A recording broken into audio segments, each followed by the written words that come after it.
guys. Welcome back to Sad Dad. My name's Dave Abkarian. I am a comedian out of Fresno, California, and this is a podcast where I sit down with my fellow funny friends, my fellow comedians, and we talk about dads. Hi. How are you guys? Oh man, I'm going to be releasing this on Thanksgiving, so happy Thanksgiving. You know, it's great. Thanksgiving's a great holiday. It's very, you don't have to worry about a costume. You don't have to worry about buying people presents. It's just about eating food. It's fantastic. I have a dish that I make. It's called, it's an Armenian dish. It's one of the few times I really lean into that Armenian thing. And it's called bedag. Sounds weird, right? And it's spelled nothing like that. It's spelled like B-O-R-E-G, it's Boreg, but it's pronounced bedag. It's dumb. And it sounds gross. Like I said, like it sounds like it should be like some slimy thing. Boreg, I made Boreg. It sounds like it should be like some slimy dish in a pot, you know? It's kind of gray and then soupy thing. No, it's not like that at all. It's kind of this like flaky, buttery, cheesy. It's really good. It is definitely a sometimes food. It is a sometimes food. It is rich. But after my grandmother, she used to make it a lot during the holidays, and then she passed away, and I was like, well, I still need that in my life. I better learn how to make this thing, and so I've been making that for the last 10 years, and my dad gets real excited about it, so you go, you making the Boreg this year? I'm like, oh, yeah, I guess so. So, I have so much to do today. I gotta get this little intro recorded, and then I gotta do a little bit of house cleaning. I've got when we got a show tonight. There's just a million. I gotta go grocery shopping. It's gonna be a madhouse. So I'm getting started early today. Early today is 8 a.m. on a Wednesday. So, I got a great guest for you today. I'm excited to have this guy on. He came out last week, and we recorded this episode, and it was a lot of fun. His name is Jeremiah Loyd, and he's one of the things I know I've mentioned it on the show before to my guests, but I always nerd out on other people's nerdery. Like, when somebody's excited or passionate about a particular thing, I just want to like siphon that energy off of them because I love it. And just seeing them be excited about it makes me excited about it. And that's Jeremiah when it comes to wine. The guy really knows his stuff, and we kind of open with that. There's a lot of wine talk in this, and just because I don't know why, because I was interested in it and it's my goddamn show. So we talk about wine for like 20 minutes, but it's fun. Jeremiah's fun. Fun fact about Jeremiah, I mean, he's a little bit of a divisive character in our scene. I love him to death. He can be a little abrasive, but I find that endearing about him. And a previous guest on our show, Tanya Salzer, go listen to her episode because she's great. Recently, Tanya came up for me on one of the dating apps that I use as a 97% match, and Tanya came up for Jeremiah on the same app also as a 97% match. And we figured this out. And so I insisted via the transitive property that meant Jeremiah and I are a 97% match for each other. However, Jeremiah insists that we are a 184% match for each other. And frankly, I like his math better. So, so fun run of shows this week. We actually didn't have a show on Saturday night. I had Saturday night off. This is Wednesday now. Saturday night, that was like the first Saturday I've had off from doing comedy, and I don't even know last time. It was neat. I got to be a regular person. Went on a date, and that went well. And then afterwards, I kind of did a little bar hopping around this little area in Fresno called Tower District, and ran into some people there and had some good, cool conversations. Ran into a Sad Dad listener, Arthur. Hi. He was an early Sad Dad adopter. So, hey, buddy, just giving you a little shout out on the show. Hope you hear that. And then I met up with some friends after a bit, and then got a little sauced, and I ended up having to crash at a friend's house. But it was good. It was a cool Saturday night, and it was just neat to kind of have that night, you know. And and then we some more fun shows this week. We got guys. If you're in the greater Fresno Clovis area, come out. I'm involved in currently 6 shows a week right now, so there's a lot of live comedy happening, and even the one night I'm not involved in producing a show. Previous guest Carmen Gefkin is running a show on Thursday night, so hit me up and I'll give you a little sad discount if you want to come to one of the paid shows. But Monday, Tuesdays, we're out at DeChico's in Old Town Clovis. And Sundays, we're out at Grog's. So Grog's on Sunday, Monday, Tuesday are free shows. You just come out and just watch, you know. We pass a little tip bucket for the headliner. Last couple nights, we've had Jen Murphy, again, another previous Sad Dad guest. And she's so funny. Jen Murphy's so funny. And it's been a lot of fun tonight. Obviously, you're not going to hear this in time to go to this show tonight, but we got Daniel Eachis and Sammy Obeid coming out to do our Wednesday show. That is kind of the nice thing about the holidays, like Thanksgiving and Christmas, is like a lot of comedians come home. You know, so we're it's kind of neat to like see dudes that have come up in the Fresno scene and then like gone out, to pursue this silly thing called comedy. It's neat to have all of those guys back in one spot, you know, for a couple of weeks and do some shows with them. Daniel Eachis, who excuse me. Daniel Eachis, who's a great comedian. He's a real mover and shaker. I think he just released an album. Yeah, I think he did.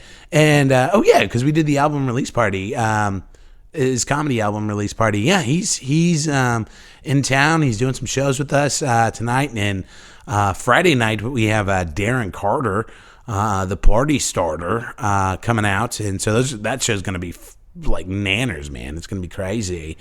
And it's just that's kind of the fun part of the holidays, is just seeing all these comics we don't normally get to see because they're all in town to hang out with their families. So it's going to be a good time. I think that's it. I've just been rambling now for almost 8 minutes, just talking.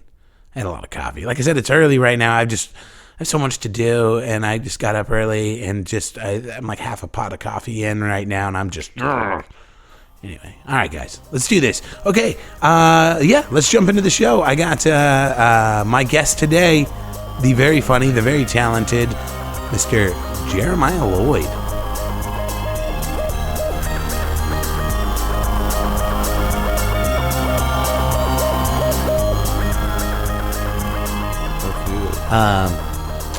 Man, thanks for coming out. Oh, dude, yeah, thanks for having me. I love the country.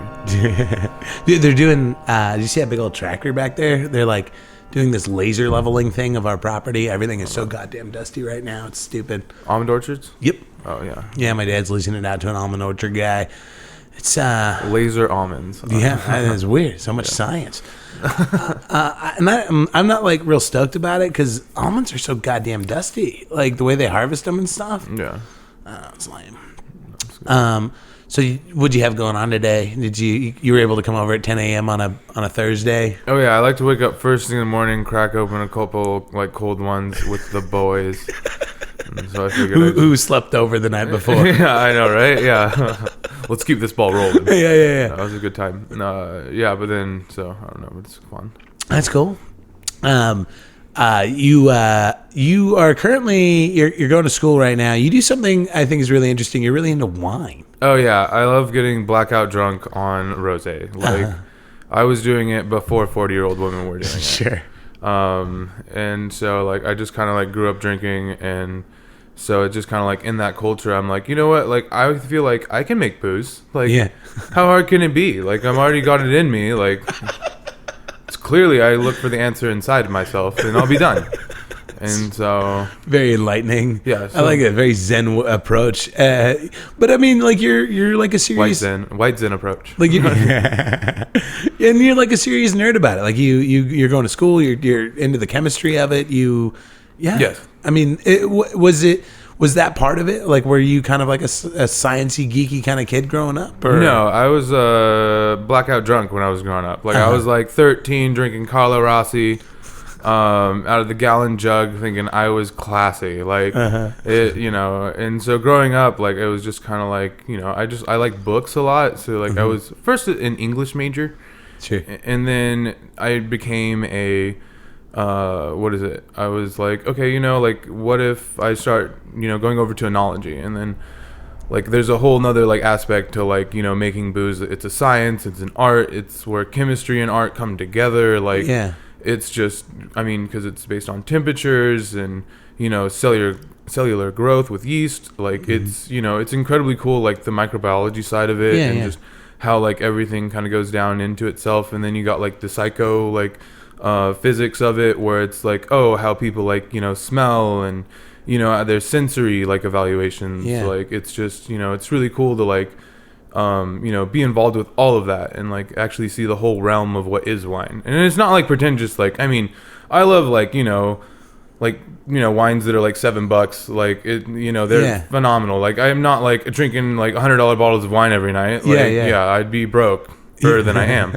No, but I'm just like, I'm a struggling college student, but it's like, I like to drink, and I'm not a huge fan of beer or hard liquor. Like, I don't think I've ever really drank hard liquor. Like, it's always been wine. So that's, I mean, it's fascinating. I mean, when you put it like that, because I guess I never really thought about it. I mean, I knew that there was obviously, when you get into like big industrial operations, when they're mass producing stuff like on a Budweiser level, like, I get that there's a lot of quality control and science that goes into like maintaining that. Now, but is it like, I know a lot of like let's use Budweiser, Anheuser-Busch, a lot of their thing is like consistency. Like, they want one bottle of Budweiser that you drank 2 weeks ago to taste exactly like the one you have today. Is that achievable when it comes to wine too, or is wine a different animal? I mean, if you're making things to spec, like, it's incredibly easy, not incredibly easy, but I mean, there are certain spectrums that need to be met in order to maintain quality of, making alcohol, or like brewing, winemaking, so on and so forth, like even distilling. Like, there's ways to get what you want. There's recipes. Beer has a lot more recipes when it comes to like different grains, different hops, like, I mean, it's a whole nother world. And like the same thing with wine, it's like there's varietals, like, your Chardonnay or your Cab, and when it comes to that, you treat them differently. And so, but the ways you treat them, like, based on like different temperatures and what else, your pick levels, like your acid levels, like your tartaric acid, malic acid, like citric acid. If you add any, or you got to like deacidify because you screwed up because you added too much, it's just like, you can make things to spec. Sure. So. Is there much, I don't know why I'm so hung up on this like beer idea, but like, is there a lot of like cross-pollination in terms of like the science of making wine and beer? Like if like somebody came, like a big brewery came to you and was like, I want to give you a bunch of money to come work for me, would a lot of your skill set translate to that? Yeah, well, because the most important thing when it comes to making, beer or wine is sanitation. So as long as you're sanitary, like, and you know what needs to be cleaned and how to clean it, you're good. But even, I mean, we both use like the same strains of yeast, like Saccharomyces cerevisiae. Sometimes like we get a little bit crazy and start using some Brettanomyces, which like gives off like aromas like horse blanket and is that a real thing? Yeah, horse blanket and grandma's closet. I swear to God, that is a real thing. Wow. Because you said grandma's closet and I got that smell. Like, like it's in my brain. Oh yeah, I'll bring over some stinky wines. Like, that's some hilarious. people really like it. Like, wow. Especially the horse blanket. It's, equestrians like dig it. No, I'm just kidding. But yeah, horse blanket's good. Like, it's acquired. But I mean, you can do it on purpose. You can do it on an accident. Like, and sometimes if you do it on an accident, just say it's old world, and then people will be like, "Oh, it's made like the Romans." No, just I fucked up somewhere, and that's what I'm gonna sell it as. So And even sometimes, like, when people are drinking, like, wines that I've made that I fucked up on, which I don't really give out a lot of those, like, because I usually try to fix them. But I always say, like, I went for, like, this organic style. Yeah. So it's like, no. no, I added SO2. I'm just lying. Do you ever, I mean, or maybe it already happens. I don't know. But, like, do you think there'll ever be a time where, like, people are, like, doing the microbrewery thing with beer, but with wine, like I mean, because that's one cool thing about you is you make a lot of your own wine in like your garage and stuff, right? Yeah. I mean, I love like home brewing, like even home winemaking. Like it's fun. It's hard, especially if you're doing like whites, because you'll need like refrigeration, or unless you're going for like a really Provence style. But even then, you should put like a fan or something on it to cool it. But I mean, yeah, it's super like just boutique wineries, like you see them all the time, like that. I would consider that a microbrew. Yeah, I guess you're right. Like, and I mean, you could get smaller, but once you get smaller, it's kind of like, there's not a lot of money in it unless you're like a Screaming Eagle or, like a really huge like Napa Cab House that already has a list of people wanting to buy your wines. Right. So what always blows my mind is that that storage facility out on Clovis Avenue. You know the one I'm talking about, right off of like Clovis and that's Gallo Fresno, dude.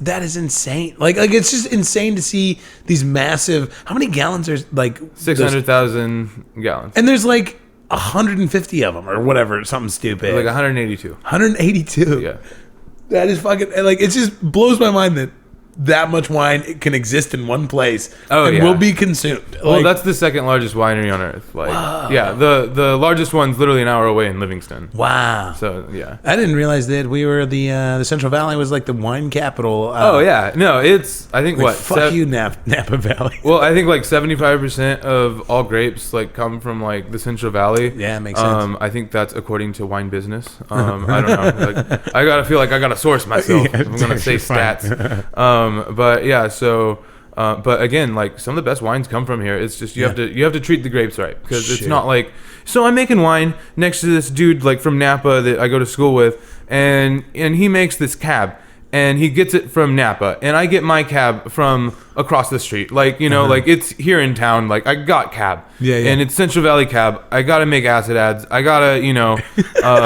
treat it like it's, like a first date all the time. And then this guy brings this Napa fruit, and all he does, he's never made wine before. Just kind of puts it in a bucket and crushes it, and it does its own thing, and it's phenomenal. And he did absolutely nothing to it.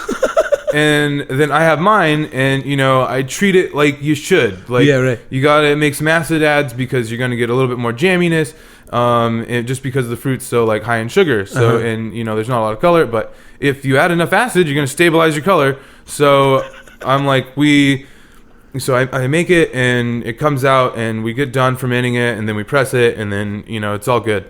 And I mean, it's not like they're toe to toe, but I mean, the one from the Central Valley was incredibly good. Like, yeah, everyone was like, I mean, you can tell the differences. Sure. But it's not, like, I was like, people would give it like a 95. Right. Like, or and even like a 91. Like, right. It wasn't bad. Like, it was really good. But you have to treat it like you should. Because if you don't, then you get a whole bunch of fruit that's like, meh. But it's like there's a balance and like walking line you gotta like, So. I mean, it's fascinating too. Like, I mean, because that really is like, I mean, Fresno State has a whole program for it. I mean, is that real common for universities to have a I think there's only like 3 in California. It's like UC Davis, which is like the top place to like go to research wine. Like, I mean. They're pumping out great people. But Fresno State's where you go to actually learn how to make wine. Oh, interesting. Because, like, there's a whole bunch... I mean, it's a commercial winery on campus. Like, wow. And I think, SLO has one, too, like Cal Poly. And so... But theirs is more geared towards, like, wine business and I think viticulture. Oh, sure. I think they just got a huge grant to, like, open up some tanks and start a winery. But that's again, cool. Yeah. So. But like Fresno State has some real clout in the wine industry. Huh? Yeah. Well, when you get like the saddest place on earth, and it's like, let's put a winery here. They got permits for like distilling and brew making too. So there's permits to do that. We just needed to get the operation going. But, yeah. I mean, we're hoping to supply all the depression in town. Like, that's,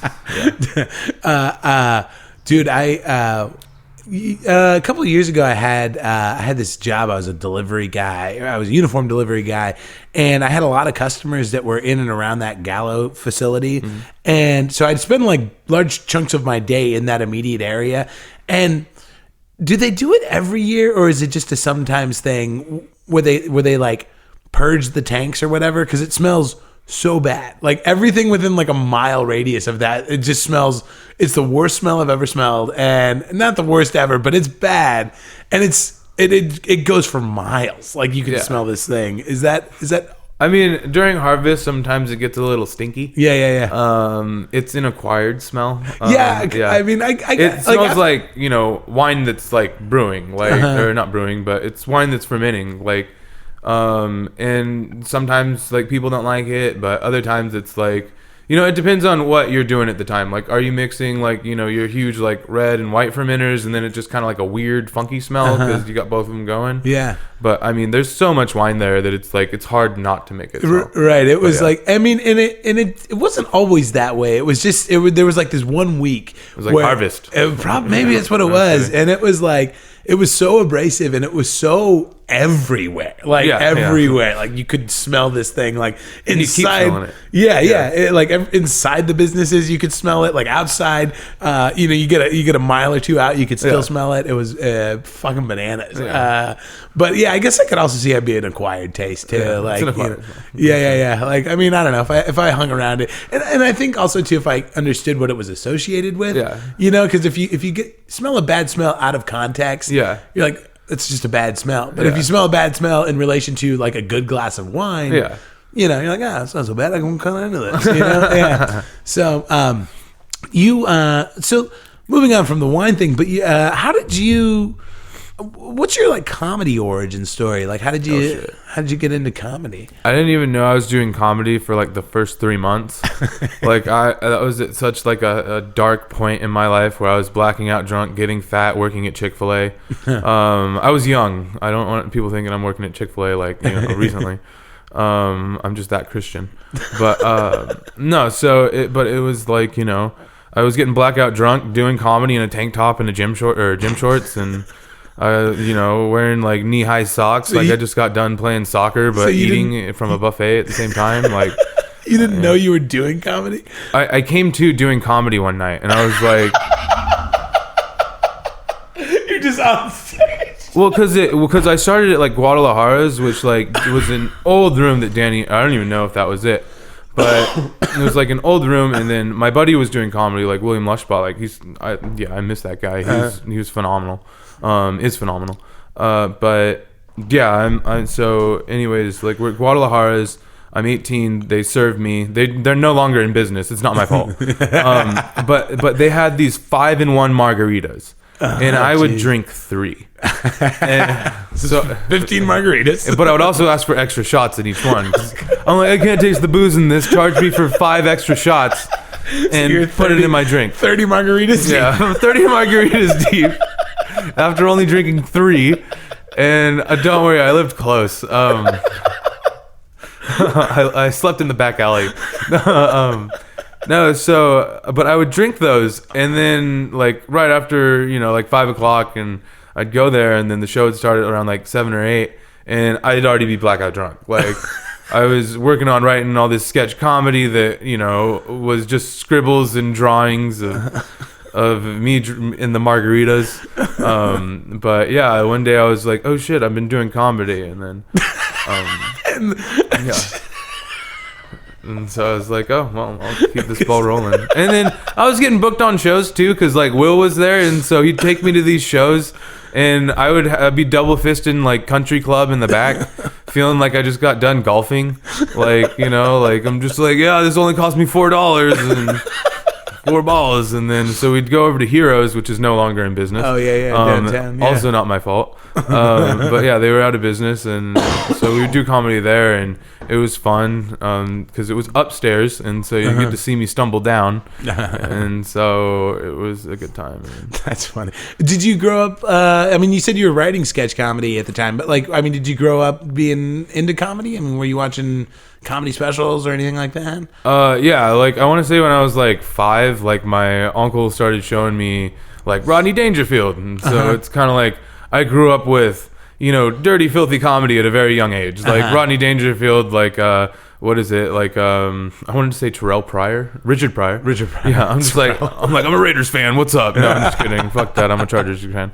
But anyways, or the Browns, whatever. So, but yeah. So and then like South Park was shown to me like when I was like 7, and then. Like that started to be a thing because everyone was like in my family, even like the older men were like, "Oh, South Park's hilarious! Like, let's watch this! Like, it's really trendy. I mean, it has like current events always going on. Like, it's still funny. I still watch it today. Yeah. Like, Basketball was showed to me, which is arguably like one of the greatest movies of all time. Like with Matt Stone and Trey Parker, like hilarious. And so all these like really funny movies were shown to me at a very young age. Yeah, and so which is why it's kind of like.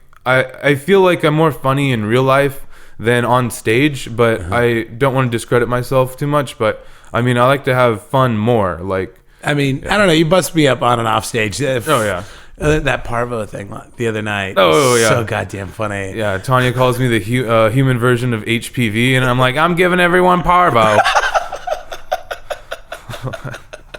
Like, take that, bitches. Oh, that's awesome. So you had to be there. Right. So you start doing comedy, and like, was it like instantly like, oh, I'm going to take this really seriously, or was it like just kind of a hobby thing? I want to say like the first 3 years, I kept always trying to write new material.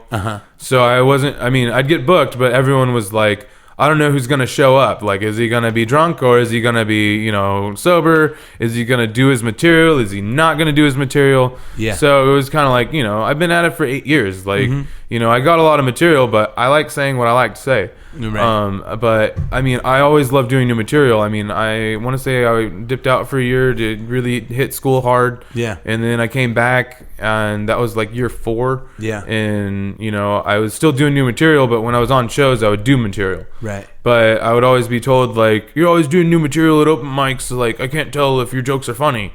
It's like, well, come to the actual show and see. Like, I mean, so I've always kind of been at it and taken it seriously, but I always wanted to have a whole bunch of jokes, like and a whole bunch of topics. Like, I mean, you heard my set, like and people think I'm dirty. Like, I am not a dirty comic. No. I think where people get, I mean, you do the thing that comics are supposed to do while they're on stage, which is like, while you're on stage, you kind of want to be the scummiest person in the room because that makes the audience feel better about themselves. Yeah. And I mean, and like, I think what it is you trick the audience into believing that to the point that like it almost comes off like you're being dirty, but you don't have a whole lot of dick jokes. I mean, none. Yeah. I mean, and like, you're never really particularly explicit. A lot of your material, I mean, it's about booze. I mean, you talk about that, but I mean, I think it's in a satirical way.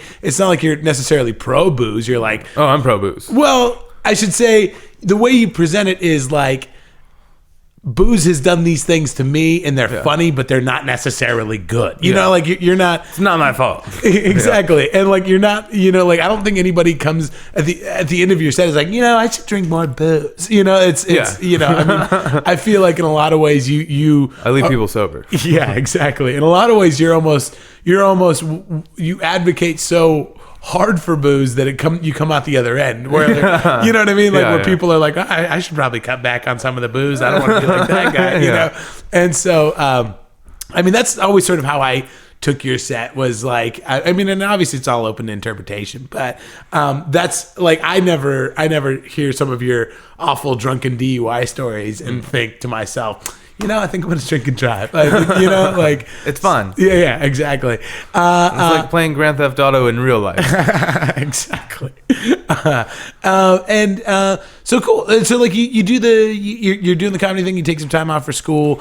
At what point in all of that do you? Because I know that there were some things we had to set straight from Liam Womack's episode. Oh, Liam. At what point do you meet Liam? Oh, I think Tell me about our friend Liam. It sucks because he probably remembers everything, and I could have cared less for like the first 2 years. I remember there was like this real skinny kid that came in, and I was all blown up and bloated, and been drinking like margaritas for the past 2 years, and yeah. So I mean, I don't remember at what point he came in my life, but yeah, like it was always fun because like my buddy Will moves up to San Francisco and like Richmond, Bay Area, and Berkeley, and like he's gone, and for like 2 years I didn't have a friend in the comedy. Like I mean Blake was there, but I mean you can only eat Denny's with someone so much. And Blake's a great guy. And, I know he's Republican for all the wrong reasons, but I mean he's a good guy. But when Liam came in, it was like, okay, like this guy isn't funny. He had that I don't have enough material joke, and I was like, okay, like that's not funny. I like that you think it's funny. He still tells it, and I don't think that joke's funny. I mean, he's got a lot of great jokes. Like there was a point where I was like, he's told some jokes, I forgot what they were, but I was like, oh, okay, I can respect this guy now. Because I was like, I don't like seeing. I mean, I love seeing open micers, but I don't like seeing open micers that aren't trying. Because when I see that, I see a room that is losing audience members, and it's like try your fucking hardest. Like it's not hard to try hard. Like I mean how often are you just sitting around on your phone like looking at memes, like like break them down. Why was that funny? Like think about comedy as an art and a science. Like it's like what's funny? Why do people think it's funny? Like go look at how politicians talk, and then kind of like do your hand gestures like them. Like wear your red power ties when you're at a Christian what is it? I was gonna say a Christian auction, but what is it called when things are for free? A charity event. Charity event. Yeah. Power tie at the charity event. Yeah. So. So, but yeah, I mean, you make a great point. I mean, like I could see. I mean, like I go back and forth on it because like I get if somebody wants to do comedy as a hobby. Like I mean, I get it. It's fun, and that's what the open mics are for. But you're right in that like if you're somebody that like takes it really seriously yourself, it is hard sometimes to sit through people that think the thing that you love the most is a joke. You know what I mean? And so. I mean, I get both sides of it. I guess maybe for me as a booker and promoter, the hobby hobby comics to me are a way of just getting butts in seats. Somebody's going to bring out their friends to watch them do comedy. That's wrong. But yeah, I mean, I absolutely see where you're coming from in that too. Because to that note, like when I saw that Liam wasn't bringing out friends because he didn't have friends, I was like, oh, this guy is really taking comedy seriously. And to that respect, I was like, all right, like he's trying, he keeps on writing new jokes, he's doing good, and I see that he's doing good, and I'm like, that's someone you want to be friends with. I'm like, and then we would have writing sessions and joke around, and it's funny. Like, we both haven't had a lot of time recently to spend with each other, like, and work on things. But I mean, that's one of the guys that like I'd ride or die for, like when it comes to doing stuff. Like we haven't traveled as much as we do. Even when we're on shows, we do really well together. Like we complement each other. And so it's like, I don't know, like I really like working with that guy, but I'm really glad that when my best friend left the scene, like he came in, like, I mean, it was a little bit longer, but I mean, it's just really nice to have another friend in the scene because I mean, you're my friend too. I don't want to discredit you by any means. But same thing with Liam. I don't like you for the first year. I was like, I'm like, this guy's always on his knees all the time. And then I was like, oh wait, no, he's actually just nice. And that was the thing. I meet you and I'm just like, wow, this guy is so nice. What a piece of shit. And I'm like, you kept trying to be nice to me, and I'm just like, this is all fake. He's fake. And I'm like, he's all catcher in the rye. And so, and then I like start talking to you, and I'm like, oh, he's just actually nice. Like, I mean, it was, but like I've said this before too. Like I got a lot out of that too, which was like you talking to you was liberating in a way. Like, I've never been able to just be like, fuck you to somebody. You know what I mean? Yeah. And like, you not only were okay with it, but you almost like welcomed it. Like, Yeah. you're like, come on, say it, Dave. Say it. Yeah. Say the thing you know? Yeah. And like in a lot of ways, Hate someone. Come for once. yeah, and like in a lot of ways for me that felt good. Yeah. You know, to be able to kind of like get this out. Even and it's not like I didn't hate you. You Yeah. know what I mean? But like at the same time too, it was just nice to have somebody that I could be so real with that it felt good. You Yeah. know, and like. The biggest thing was like you were never judgmental about it. Like, you know, like you never took any personal offense to that as far as I know. No. And like you were willing to like not only dish it out but take it. Yeah. And I think that's the thing a lot of people can't do is take it. You Oh know? yeah, because taking it's funnier than giving it out. Like, Yeah, right. I'm like, oh, you tried to do me. Let's go. And I guess and for you have you always been that way? I mean, I know you're a divisive person in the scene. Like, I mean, people either love you or hate you. Mostly hate. I mean, I think the right people love you. You know what I mean? Like myself, Danny, Tanya, like we all love Liam. We all love you. But I mean, have you always been that way, or is that something was that like an awakening you had at some point? You know what I mean? No, I mean, I don't want to be like, yes, I've always been cool as fuck. I've always been an asshole. Yeah. But I mean, I don't know. I've always grown up with a lot of opinions. I like to say what I want to say, like, you know, and I don't shy away from standing up for like what I think is what's on my mind. Yeah. And so, not like what I think is right, but just what I think. And so it's, you know, I don't want to say like, yeah, I grew up and, you know, I was an ass, but I mean, you know, if things needed to be said, I said them. Yeah. So, and I was like the bully that bullied the bullies. like I was always friends with like I don't want to say like nerdy kids, but like I was always friends with like, you know, kids that did well in class. And then like these like, you know, other kids would like bully them, and then I was like, I looked like this when I was in 6th grade. Like I looked like a grown ass man, and so like I would put them on timeout if they said anything, and I'm just like, you need to go tell your mom what a bad little kid you've been. So, Yeah. That's great. Which I'm Mexican, so I was basically already a father. I think I don't know. I'm just like having kids at 6th grade. I love that, man. Like, ¿Cómo estás? It's perfect. It was a perfect amount of time to. So this is you're Jeremiah Loyd. Yes. And this is a podcast. That's my alias. That's your alias. And this is a podcast where we talk about dads. Oh yeah. And you have a dad. Yes. And You've met my dad. I've met your dad on several occasions. Who's a drunker, me or my father? That is a great question. He's been pretty drunk. I see you more. So I'm going to say you, but that's all the data I have. That's all it is. I usually like to start when we jump into the dad stuff. I kind of start from the beginning. So like, where'd your dad grow up? Here. Yeah.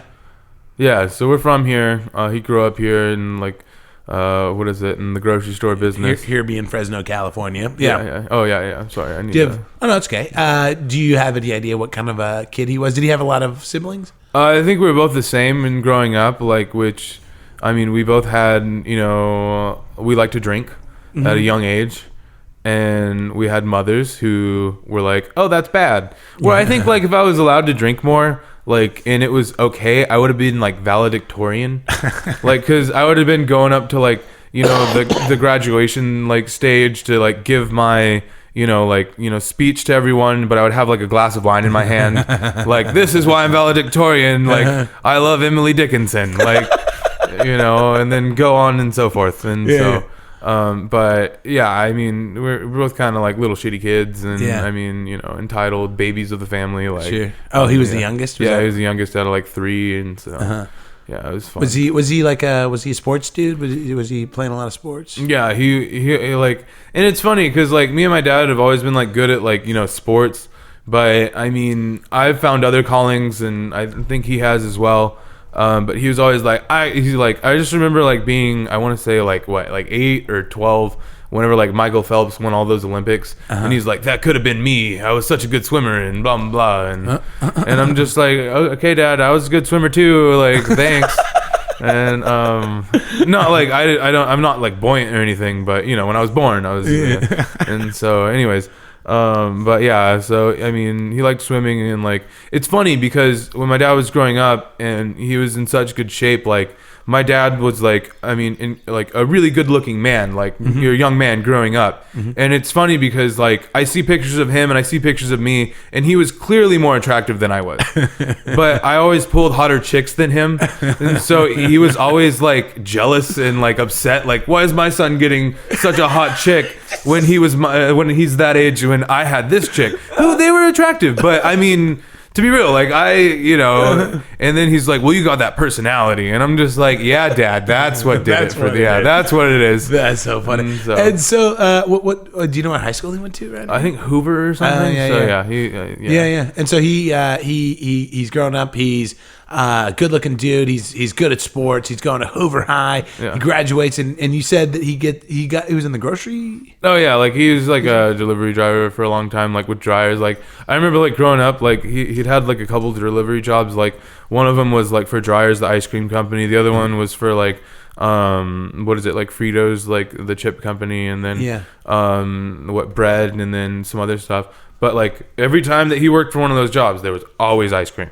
Or there was always chips. Yeah. Or I was always fat. And he's bringing a lot of that stuff home. Yeah, he was just like, you're not going to bone any hot chicks anymore. He's like, here's ice cream, chips, and some more carbs. And so I'm like making all these sandwiches, and I was just having a good time. What? And now were you putting Fritos on my ice cream? That sounds disgusting.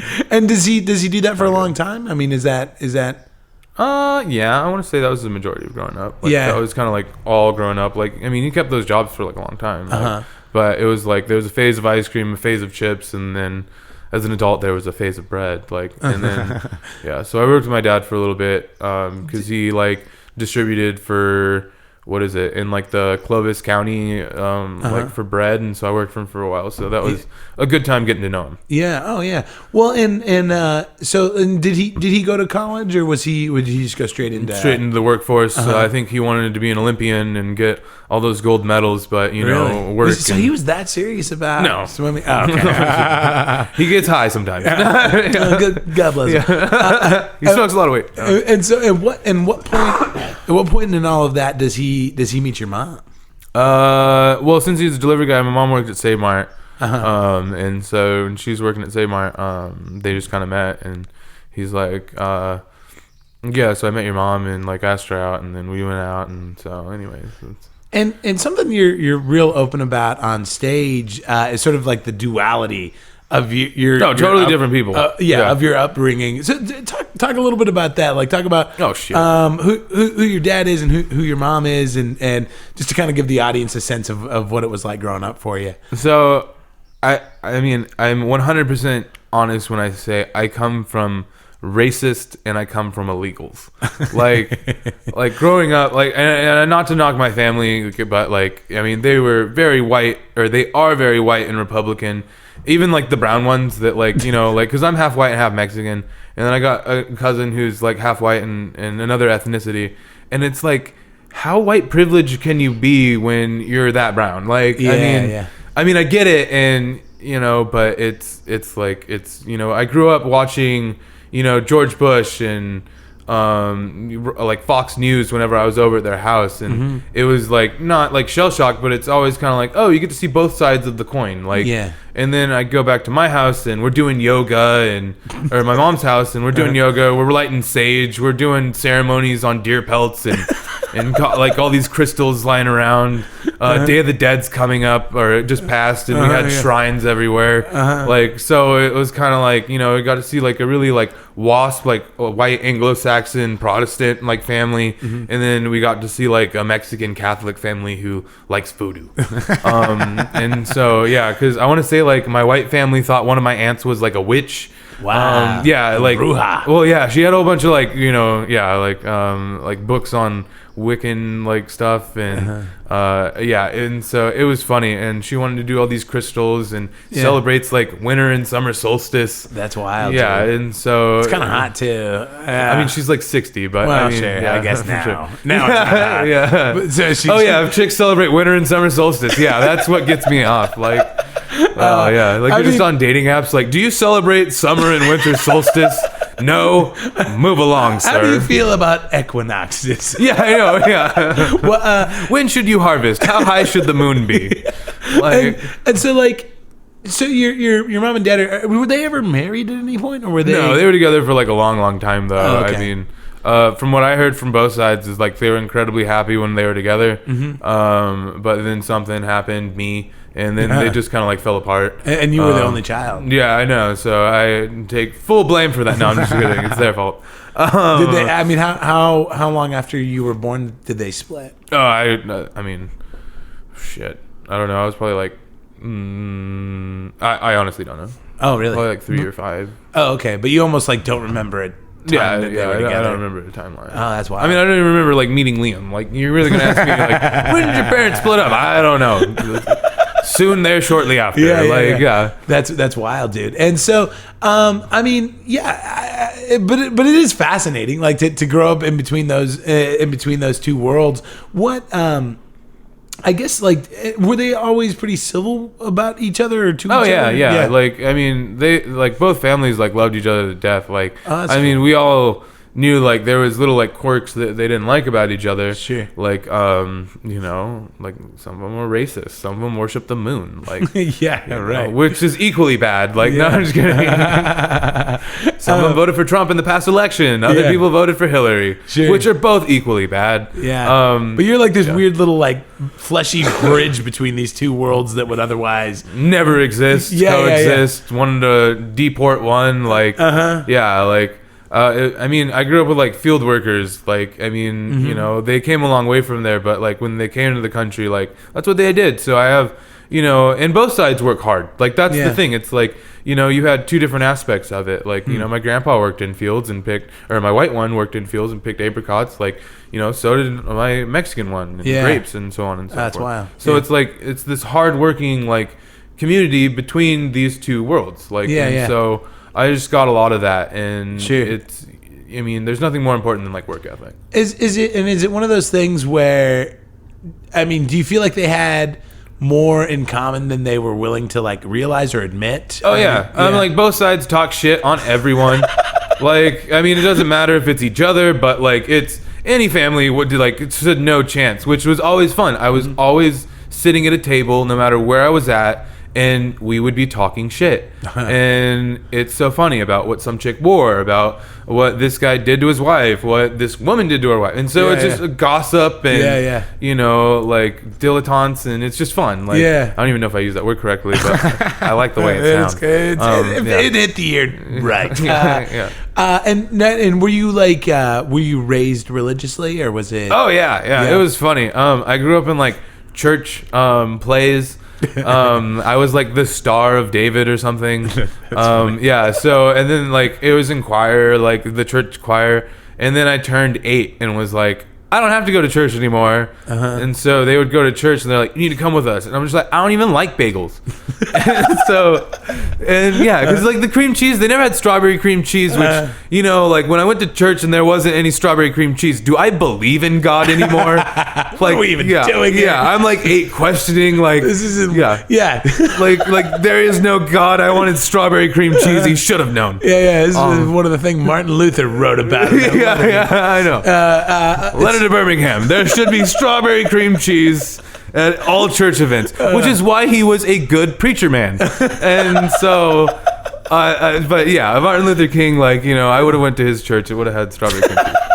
But that was one of the biggest reasons and why I quit believing in God. Like, I remember going to church and them not having strawberry cream cheese. And they were always like, Jeremiah, like, you know, you need to come, like, you need to go worship and like believe in the Bible. Like, I'm named Jeremiah. Like, it's clearly like it's biblical. Sure. And so I'm like, I read like my passage and I'm like, you guys named me after a guy that got thrown in prison and beaten like several times throughout the day. Like that's my name, and you're gonna go out and let me drink and drive all that I want. Like, I am my name. You guys like, are terrible parents. Yeah. And you were primarily you were living with your mom growing up. Is that what it was, or was it like a 50-50 split custody? No, it was mostly my mom, but I mean she was always working, so I kind of. But I also live with like. So this is where the Mexican family came in. I lived with my grandma, my uncle, my cousin, my aunt, my mom. There was like mattresses. Like we all had like actual jobs, but we didn't know how to like not be a wetback.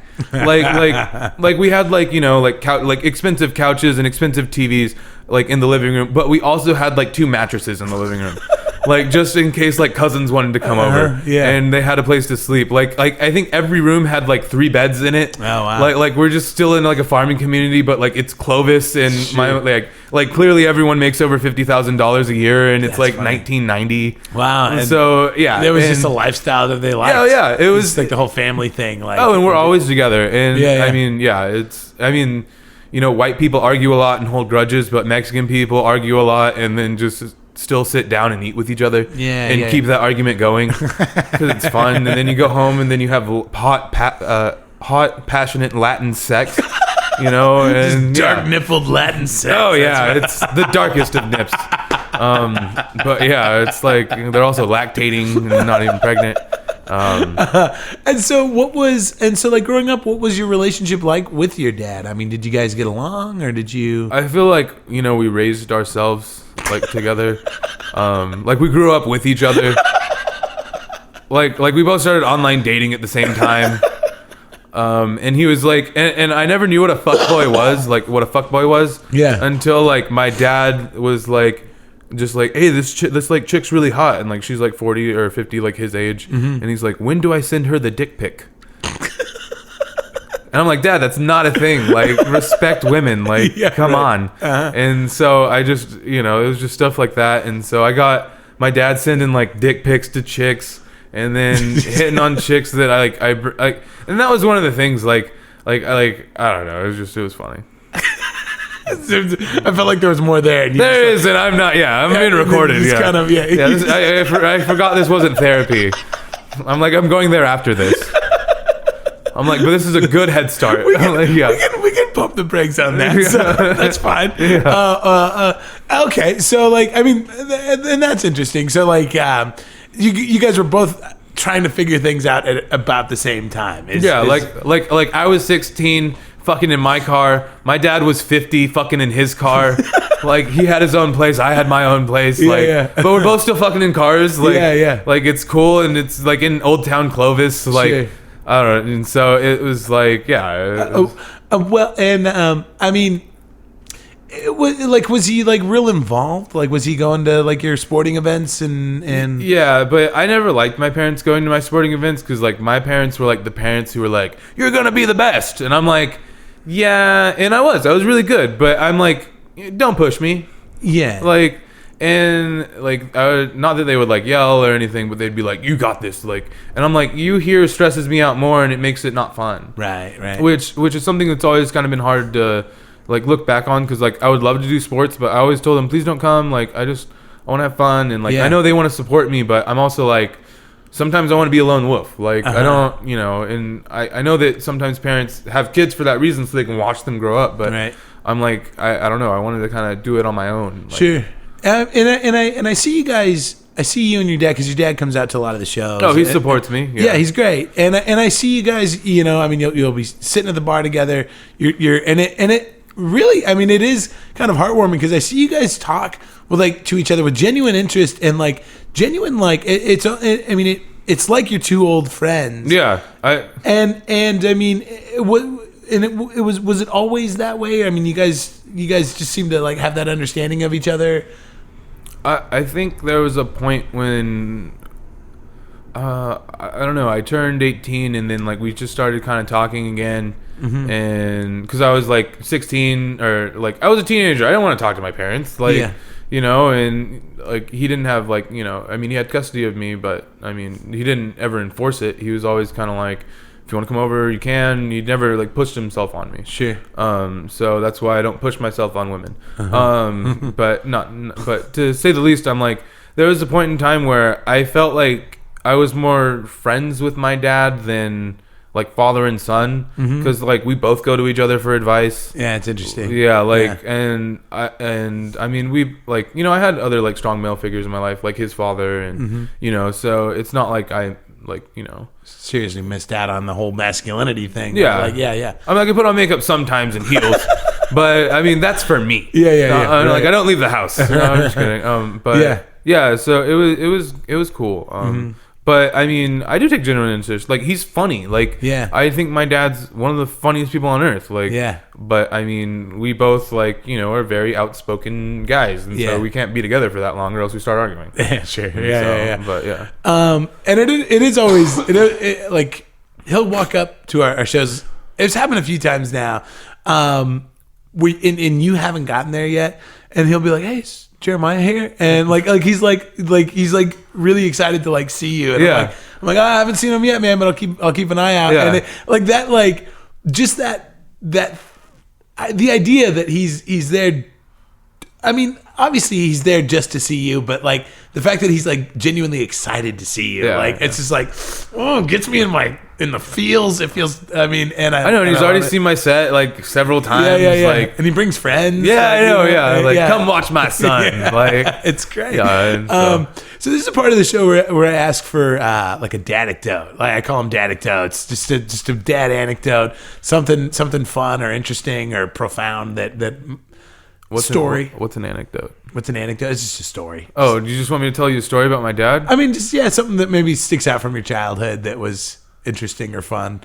Well, I think the whole my dad asking me if he should send a dick pic, like that's what stands out. Like, at what point in time should a grown man send a picture of his genitalia to a woman? And I'm like, I know you're like older than me, so I don't even know if you shave it. So it's like, are you just gonna send like a hairy mouse picture? Like, what are you doing? Like, I'm like, and he just got like a cell phone. Like, he doesn't know how to use the camera, like lighting, like fixtures. Like, does he want me to take the pic? Like, I've had a couple buddies take some dick pics from me, and chicks are like, who's taking naked pictures of you? And I'm just like, it was my son. Like, you know, is that what's gonna happen? But no, I just feel like that was the point in time where I was like, oh wow, I think me and my dad are friends now. I'm like, I don't think we can go back to that father-son relationship. Yeah, right. That's so funny. But yeah, I mean, there's been times where, and he's like the ride or die guy, because like I know he likes beer and like Coors Light. Yeah. But like if I want to go wine tasting, like he's all about it. Like he's just like, let's go wine tasting, and because he's like, I get to wear a polo, he gets to wear a polo. We both wear cargo shorts. No, I'm just kidding. I do not wear cargo shorts. Ladies. And I'm just kidding. And I'm like, if you need me to carry something, I don't have those pockets. Move along, sir. But yeah, I just think between dick pics and wine tasting, that's my father. Yeah. Dick pics and wine tasting. Jerry Loyd. That's great, dude. But it's always a fun time. Oh man, Jeremiah, you've been a ton of fun today. You want to tell the people where they can find you on social media if they want more Jeremiah in their life? Oh shit. I mean, I've started using Instagram again. It's 100% of Loyd. And I just started using it again. Everyone tells me that it is the least attractive Instagram that they have ever seen, which I'm like, that's okay. I like who I am. Not a lot, but I'm like, I can look at it for a second. It's mostly pictures of my wine, or me holding my wine.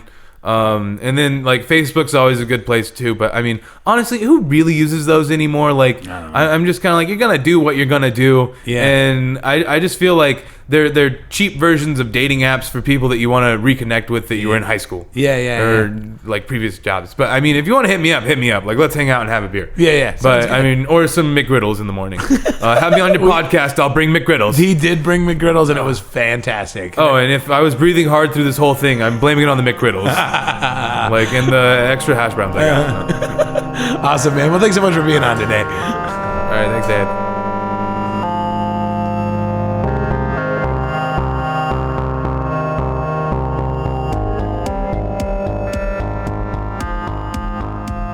And we're back. Jeremiah, everybody. He's great. I love that man. If you guys enjoyed what you guys heard today, follow him on social media. I think we did that. I haven't actually listened back to the episode yet because we just recorded it a few days ago. Follow him, Jeremiah Loyd. He's on Instagram. He puts up funny videos. One thing he and I did not talk about, and I realized it after the fact, is we both have a mutual love of Lady Gaga. And that was actually one of the first things he and I connected on. So, yeah, he's great. His Instagram stories are fun. He's dancing. He's dancing for some reason in all of his lately. All of his Instagram stories have been him dancing to Lady Gaga. So follow him. Follow me. Dave at Dave Apkarian on all the platforms. If you're not sure if you've got the right Dave Apkarian, just look for the mustache. A few years back, I went and friended on Facebook all the Dave Apkarians. I think I've talked about this before. And to my horror, realized I was the least interesting Dave Apkarian. They're all like airline pilots, and I don't know, they're all like going into third world countries for charitable causes and stuff. I'm like, well, I better start a podcast. If you want to support the show financially, I'd love you forever. I'm gonna love you anyway. But there's the Sad Dad Patreon. If you want to subscribe to that, helps me pay for some of the hosting fees for the show. And then, if you guys have any Dadicdotes of your own you'd like to send in, go ahead, send them to saddadpodcast@gmail.com. And or just say hi. You can say hi there to you, or on Instagram. You can slide into my DMs. Yeah, that sounds. Anyway, yeah, or whatever. Just however you want. Love you guys. I hope you're having a great Thanksgiving. And I think that was everything. I think we're good. I'm recording an episode today with Daniel Leaches. I mentioned him earlier. I'll probably have that episode for you up next week. And that's it, guys. Happy Thanksgiving. Adios.